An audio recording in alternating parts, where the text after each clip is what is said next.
ദൈവത്തിൻ്റെ പരിശുദ്ധമേറിയ നാമം വാഴ്ത്തപ്പെടുമാറാകട്ടെ. ഇന്ന് ഈ മനോഹരമായ പ്രഭാതയാമത്തെങ്കിൽ പ്രഭാത ജാഗരണമായി പ്രകാരം നമുക്ക് ഒരുമിച്ച് ദൈവസന്നിധിയിലായിരിക്കാൻ കൃപയൊരുക്കിയ ദൈവത്തെ അതിയായി സ്തുതിക്കുകയാണ്. ഇന്നത്തെ ചിന്താവിഷയം ആത്മാർത്ഥമായി സത്യത്തെ പിന്തുടർന്ന് ദൈവവുമായി സൗഹൃദം തേടുന്നു എന്നൊരു വിഷയത്തെക്കുറിച്ചാണ്. ദൈവത്തിന് സ്തോത്രം. അതിൻ്റെ തിരുവചനം ഇപ്രകാരം സാക്ഷ്യപ്പെടുന്ന എഫേസ്യ പുസ്തകം 1-ാം അധ്യായം 17 മുതൽ 19 വരെയുള്ളതായ വാക്യങ്ങളാണ്.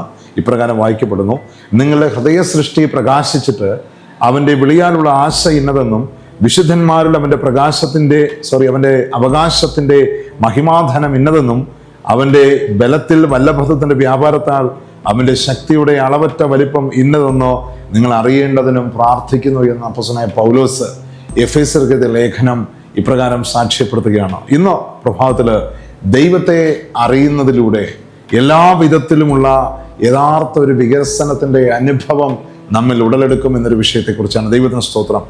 ഒരു സത്യത്തെ പിന്തുടരുക എന്നുള്ളതായ അനുഭവം ദൈവത്തിൻ്റെ വചനത്തിൻ്റെ ആഴമേറിയ മർമ്മങ്ങളെ ഗ്രഹിക്കുന്നതിലൂടെയും അത് പഠിക്കുന്നതിലൂടെയും അത് മനസ്സിലാക്കുന്നതിലൂടെയും നാം ദൈവത്തിൻ്റെ സന്നിധിയിലേക്ക് നാം ചേർക്കപ്പെടുന്ന ഒരു അനുഭവമാണ്. അതുകൊണ്ടാണ് ഇവിടെ പരിമിതിയുള്ളതായ മനുഷ്യൻ ദൈവത്തെക്കുറിച്ചുള്ളതായ ജ്ഞാനം, ദൈവത്തെക്കുറിച്ചുള്ളതായ പരിജ്ഞാനം അവൻ്റെ ആ പരിമിതിയിൽ നിന്നോ അവൻ ഒരു പരിമിതി ഇല്ലാത്ത ഒരു അനുഭവത്തിലേക്ക് അവൻ്റെ ചുവടുമാറ്റം അവിടെ സംഭവിക്കുകയാണ്. അതുകൊണ്ടാണ് ഏറ്റവും ഉന്നതമായ ഒരു വിദ്യാഭ്യാസം എന്താണ് എന്ന് നാം പരിശോധിക്കുമ്പോൾ ദൈവത്തെക്കുറിച്ചുള്ളതായ ജ്ഞാനമാണ്. ദൈവത്തെക്കുറിച്ചുള്ളതായ പരിജ്ഞാനത്താൽ ഉടലെടുക്കപ്പെട്ടതായ അനുഭവം ഒരു മനുഷ്യൻ്റെ വ്യക്തിപരമായ ജീവിതത്തിലും എത്രത്തോളം പ്രായോഗികമായി അവനെ നിലനിർത്തപ്പെടുമെന്ന് ഇവിടെ സാക്ഷ്യപ്പെടുത്തുകയാണ്. അതുകൊണ്ടാണ് ദൈവം തൻ്റെ ആദിമ സൃഷ്ടിയായ ആദാമിന് സകല അനുഗ്രഹങ്ങളും ദൈവം ആദാമിന് നൽകി. ആദാമിൻ്റെ ചിന്താശൈലിയും ആദാമിൻ്റെ പ്രവൃത്തി മണ്ഡലവും എപ്രകാരമെന്ന് കാണുവാൻ തക്കവണ്ണം ദൈവം അനേക പ്രാവശ്യം നമ്മുടെ ആദിമ മാതാപിതാക്കളുമായി അവരുമായി ദൈവം ബന്ധത്തിൽ ഏർപ്പെട്ടു. അവിടെ നാം പരിശോധിക്കുമ്പോൾ ദൈവം ആദാമിനെ സൃഷ്ടിച്ച് ഏദേൻ പർദീസയിൽ സകല ജ്ഞാന സമ്പന്നനായി ദൈവം ഒരു ഏദേൻ പർദീസയിലാക്കി. അവർക്ക് സകലവിധ അനുഗ്രഹങ്ങളും ദൈവം നൽകി.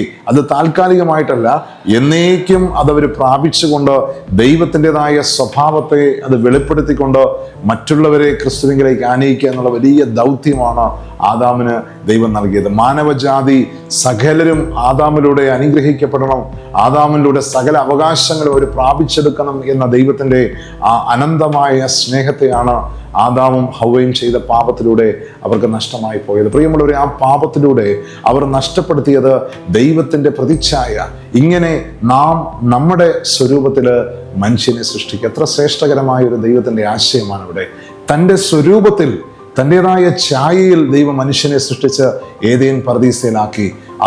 എങ്ങും ദൈവത്തിൻ്റെതായ മഹിമാധനത്തിൽ ദൈവത്തിൻ്റെതായ തേജസ്സിനാൽ ആ ഏദേൻ തോട്ടത്തിൽ വലം വന്നിരുന്നു. എത്ര മഹത്വകരമായ ഒരു പ്രത്യാശയായിരുന്നു അവർ അണിയേണ്ടിയിരുന്നത്. എന്നാൽ അവർ ചെയ്തായ പാപത്തിലൂടെ സകലതും അവർക്ക് നഷ്ടമായി എന്ന് പറയുകയാണ്.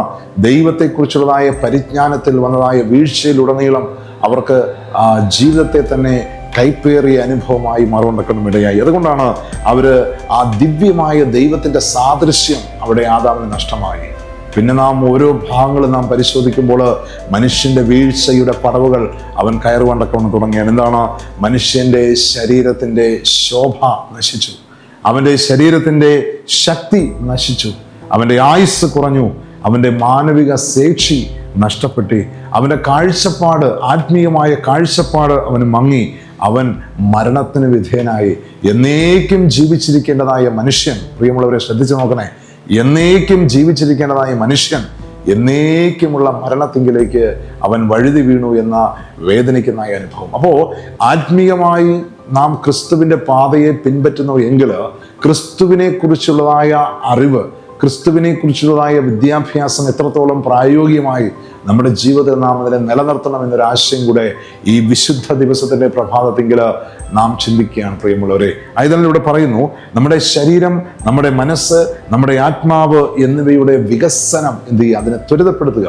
കർത്താവായ യേശു ക്രിസ്തുവിൻ്റെ വരവിൻ്റെ അവസാന നൊടിയിൽ ജീവിക്കുന്ന നാം നമ്മുടെ ശരീരവും നമ്മുടെ ആത്മാവും നമ്മുടെ പ്രത്യാശയുള്ളതായ ജീവിതത്തിനെ അതിനെ ത്വരിതപ്പെടുത്തിക്കൊണ്ട് ക്രിസ്തുവിൻ്റെ വരവിനായി നാം നമ്മെ തന്നെ ഒരുക്കുക. നാം മാത്രമല്ല, മറ്റനേകരെയും ക്രിസ്തുവിലേക്ക് ആനയിക്കേണ്ടതായ ഒരു ആഹ്വാനമാണ് ഈ അതിപരിശുദ്ധ ദിവസമായ ശബത്തിന്റെ പ്രഭാതത്തിൽ ദൈവം നമ്മെ ഓർക്കും. എങ്ങനെയെങ്കിൽ ഇവിടെ മഹാരക്ഷാ പദ്ധതിയും വീണുപോയ മനുഷ്യൻ അപ്രകാരം പാപത്തിൽ അവൻ വീഴട്ടെ എന്നല്ല, പിന്നെയോ വീണ അവസ്ഥയിൽ അവനെ കരം പിടിച്ചുകൊണ്ട് അവനെ തൻ്റെതായ പുത്രനെ ഈ ഭൂമിയിൽ അയച്ചുകൊണ്ട് അവൻ്റെ പാപത്തിന് പരിഹാരകനായി ഒരു വീണ്ടെടുപ്പിൻ്റെ രക്ഷാ പദ്ധതി ദൈവം അവിടെ അവർക്കായി ഒരുക്കി. പ്രിയമുള്ളവരെ, അതിന് നാം സന്തോഷിക്കേണ്ട അനുഭവമാണ്. ക്രിസ്തുവിലൂടെതായ ഒരു വിദ്യാഭ്യാസം, ക്രിസ്തുവിനെ അറിയുന്നതായ അറിവ്, അനുദിനവുമുള്ളതായ വളർച്ച, ഇത് നമ്മെ ബലപ്പെടുത്തുമെന്നുള്ളതിന് യാതൊരു സംശയമില്ല. അതിനാൽ വേദപുസ്തകത്തിൻ്റെ അടിസ്ഥാനങ്ങൾ നാം ഗ്രഹിക്കുക, അത് പഠിക്കുക, മറ്റുള്ളവരെ പങ്കുവെച്ചുകൊണ്ട് ക്രിസ്തുവിൻ്റെ വരവിനായി നാം ഏവരും ഒരുക്കത്തോടെ കാണപ്പെടാൻ ദൈവം നമ്മെ ഇടവരുത്തട്ടെ. ഒരു നിമിഷം നമുക്ക് കണ്ണുകളെ അടച്ച് പ്രാർത്ഥിക്കാം. സ്നേഹവാനായ ഞങ്ങളുടെ നല്ല ദൈവമേ, അതിപരിശുദ്ധമേറിയ ഈ ശബദിൻ്റെ പ്രഭാതത്തിനായി സ്തോത്രം. ദൈവത്തെക്കുറിച്ചുള്ളതായ അറിവ് ഞങ്ങളുടെ വിശ്വാസത്തിൻ്റെ വളർച്ചയ്ക്ക് ഹേതുവാകത്തക്കവണ്ണം ഞങ്ങളത് ഗ്രഹിക്കുക മാത്രമല്ല, ഞങ്ങളത് പഠിക്കുക മാത്രമല്ല, ഞങ്ങളത് ബലപ്പെട്ട് നിലനിൽക്കേണ്ടതിൻ്റെ ആവശ്യതയെക്കുറിച്ചും ഈ വിശുദ്ധ ദിവസത്തിൽ അവിടുന്ന് ഞങ്ങളോട് കൽപ്പിച്ചതേക്കായി സ്തോത്രം ചെയ്യുന്നു. ഇന്ന് പ്രഭാതത്തിൽ ഈ വചനം കേട്ട ഏവരെയും അവിടുന്ന് അനുഗ്രഹിക്കണമേ എന്ന് ഞങ്ങൾ പ്രാർത്ഥിക്കുന്നു. സകല നന്മകൾക്കായും സ്തോത്രം. സർവ്വതും കർത്താവായ യേശു ക്രിസ്തുവിൻ്റെ അതിപരിശുദ്ധമേറിയ നാമത്തെങ്കിൽ ഞങ്ങൾ അപേക്ഷിക്കുമ്പോൾ കൃപയോടെ ഞങ്ങളുടെ പ്രാർത്ഥന കേൾക്കുമാറാകണമേ. ആമേൻ. സ്തോത്രം.